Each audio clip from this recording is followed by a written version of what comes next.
Hey guys, you know, throughout this year and if not the past year or so, even before that, I've done some web recommendations, mostly of a few people over on DeviantArt that I believe you should check out. And one of them, of course, is Minor-Alterations. The reason, as well as Mr. Internet Man. The reason for that is because both have, over the past year, been collaborating on a story series based off Mr. Internet Man's characters, or one of his characters from his page. I think you could look at this character as being his franchise character, and that is Demonica. Now, in case you guys don't know who Demonica is, I'll give you a short summary. She's actually a college student named Veronica who is given out of nowhere, mysteriously, on her front door, or basically at her front door, she's given a mysterious package by some unknown individual that contains lipstick called Nightshade. And what she doesn't know until she applies it is, and I think she does read the note, but the Nightshade has magical powers, and what they do is they turn her into an alter ego called Demonica. Now, Demonica is Veronica, but amped up by 1,000 times. And by being Demonica, she's able to bring out a side of herself that she's kind of kept dormant. Like, she wants to bring out, but she can't.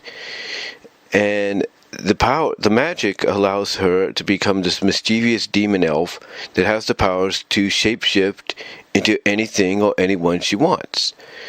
So one of the first things she does in the very first webcomic that Mr.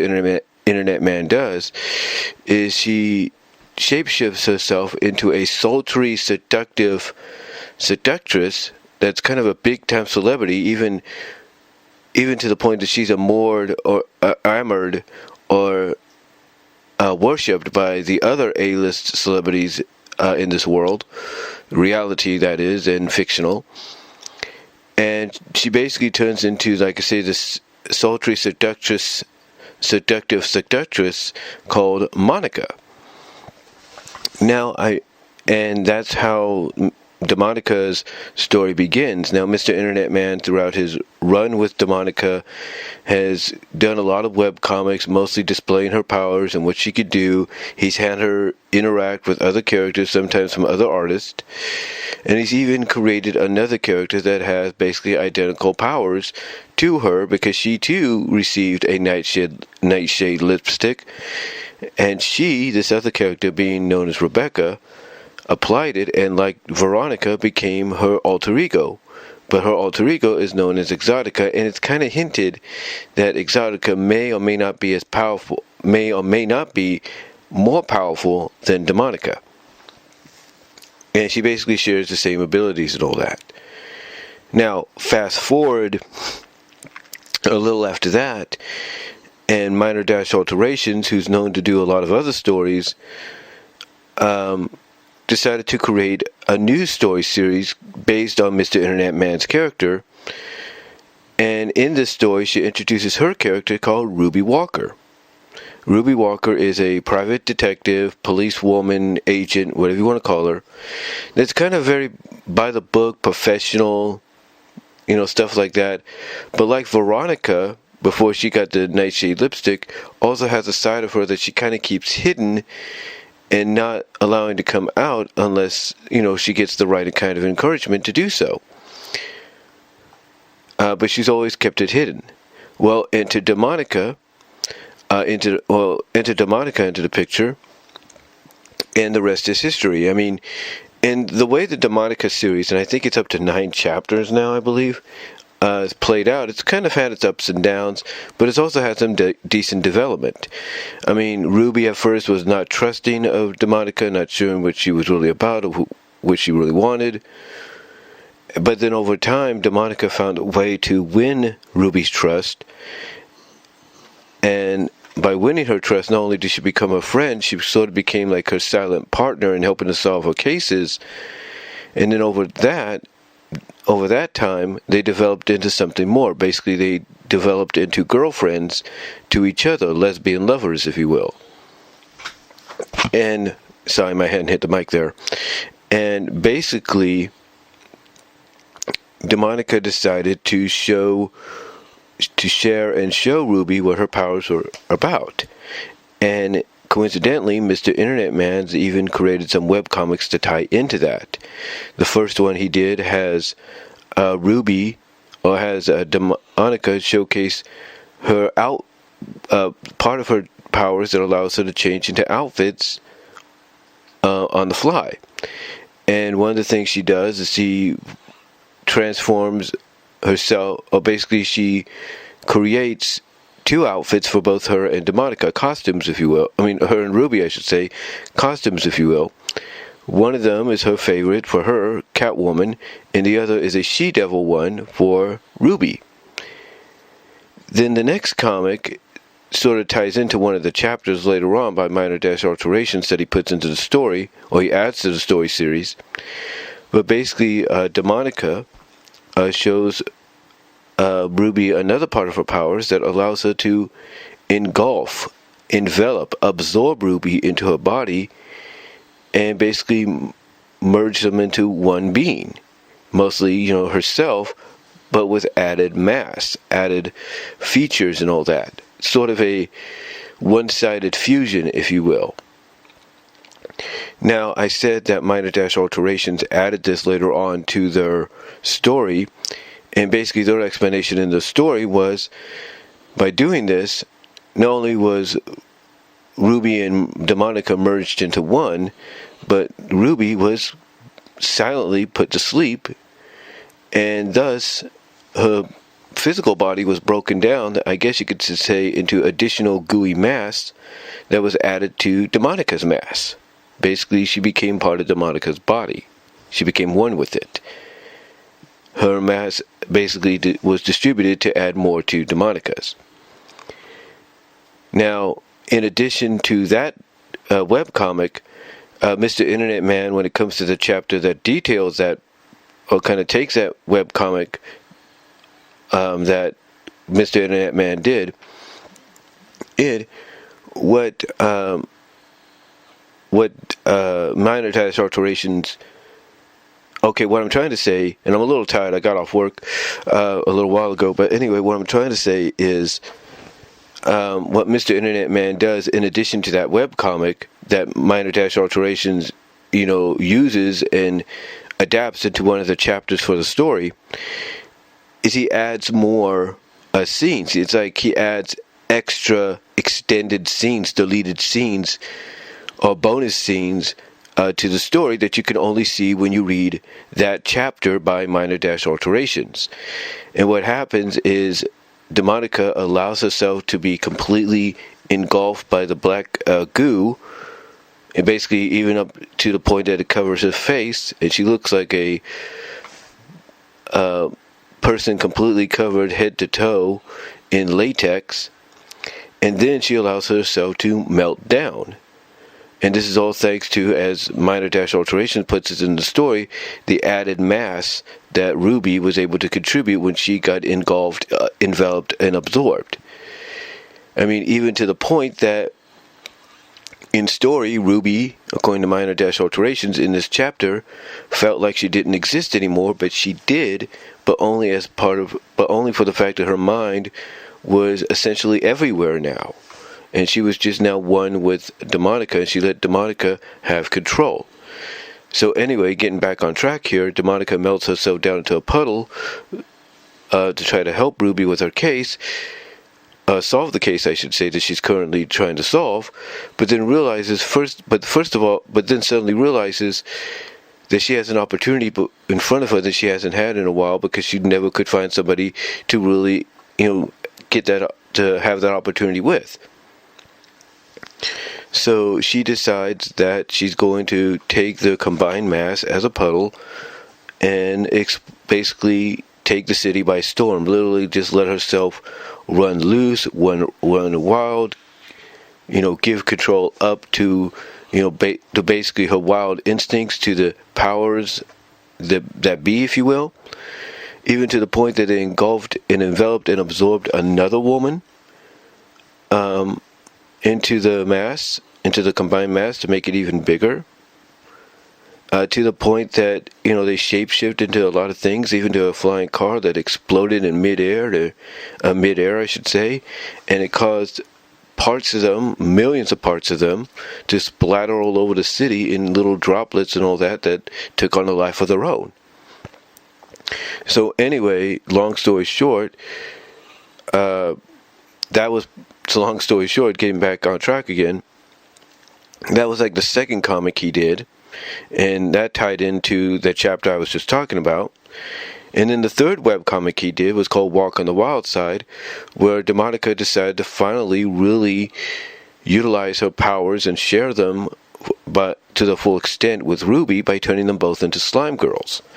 Now, what Mr. Internet Man's been known to do with not just, Demonica, but with some of his other characters when it comes to this, is he has them basically slither around each other like little snakes, kind of, have fun, like slime girls would, with the ability to turn into anything, melt down and all that, twist and turn. Well, one of the common traits, and it's a popular trait too, that he does in his stories when it comes to this, is when he has both characters, get to a point when they're twisting and turning around each other so much that when they hit a certain big moment, if you know what I mean, that the end result is they've melded and merged completely together into basically a being, into someone else, into a being, as one person put it in commentary, a being of pleasure or a being of fun. And that's what happened with Ruby and Demonica in the Walk of the Wild Side webcomic, to the point that they rounded up into like a big ball that exploded with beams of light coming out of it, and the end result was them splattered all over the apartment, which in pieces, which they had to gather together to form this new one little body that was of a womanly body, slime girl body, that was featureless, that was not just featureless, but also nameless. Basically, she was suffering from being totally blissed out, sort of an amnesia, even trying to deny the fact that she was two different people living two different lives, and pretty much acknowledge that, hey, I'll probably get my memories back down the line, but right now all that matters is the body I now have and the powers that come with it, which allow her to basically turn her body into anything she wants. And the way the story ends is she just decides to pool into what looks like a big, giant pool on a bed. And, if you will, black glossy, kind of a black glossy like pool on a bed. So that was the Walk on the Wild Side. And I'm surprised that Minor-Alterations hasn't really acknowledged that one just yet. He probably will. But yeah, that's kind of how they're collaborating together, they're working together. And like I said, getting back to Minor-Alterations and his story so far, the Demonica series, it's actually quite interesting because of the fact that it's had a lot of development, like I mentioned earlier, with Ruby not trusting Demonica at first, then Demonica winning her trust and becoming friends and a silent partner and solving the crimes she was in cases she was looking into, as well as becoming more than that, thus becoming lesbian lovers, and you get the idea, and everything I mentioned after that going forward. Well, when I talk about developments, to tie into the story where Ruby gets enveloped and engulfed, absorbed, if you will, that second webcomic, Minor-Alterations decides to expand on that in one of the chapters of the story, to the point that not only does Demonica dress up in her Catwoman outfit to help try to solve the case or get further evidence for Ruby's case that she's trying to solve, but Ruby herself, being part of Demonica's mask for as long as she was, even though it could have been short time, is able to basically create an imprint / visage, if you will, of her face on various parts of Demonica's Catwoman-like body, even to the point that when she creates an imprint / visage of her face on the back of the body, she's able to stretch out her face kind of in a lengthy way, with like extending her neck in an elastic kind of way to come face to face with her. And it's during this time that Demonica discovers that this group that Ruby's looking into knows about Demonica's human alter ego Veronica and the powers they have, and out of nowhere knows about Ruby's involvement with Demonica. And then that portion of the story is dropped off, and we get introduced to the character I mentioned at the beginning, which was the first transformation Veronica made as Demonica, and that's Monica, the seductress, big-time celebrity, even looked up to and admired by the A-listing celebrities. Monica comes into the picture in the story, and she's able to basically, like Demonica, win over Ruby's trust to the point that not only does she absorb Ruby into her body, and Ruby just enjoys being part of her body, just enjoys being there because she doesn't have to worry about anything. She doesn't have a care in the world because, honestly, she doesn't really exist right then and there. To the point that Monica, to show that Ruby can really trust her, does something that Demonica hasn't done. And that's give, temporarily or permanently, a piece of her powers, part of her powers, if not basically gives her powers, if you will, or clones her powers and gives them to Ruby. Ruby at first is not sure whether or not this is a trick, but when she discovers it's not, she starts enjoying herself, enjoying the powers she now has, which are basically the same powers that Demonica has. And in the end, she creates an alter ego for herself called Justine. And from what I can picture and understand, she's basically a red-headed version of the Monica alter ego of Veronica/Demonica. With the same powers and all that. And that's basically where the story ended. That's basically where the story ended for right now. Kind of hits that to be continued mark. And so far, I'm going to say it like this.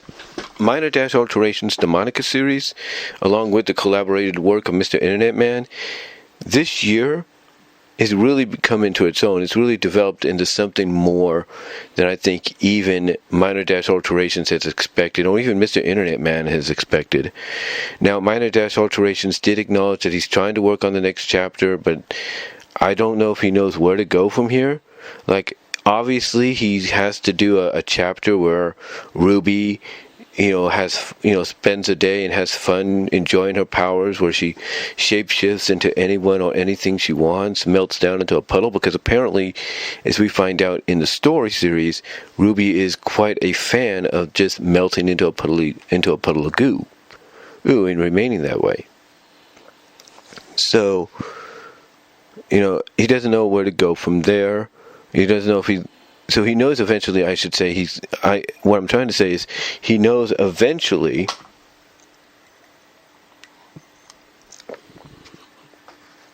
just drinking some coffee there, but he knows eventually he's got to probably do that story, like I said, where Ruby spends a day enjoying her powers, a majority of the story enjoying her powers.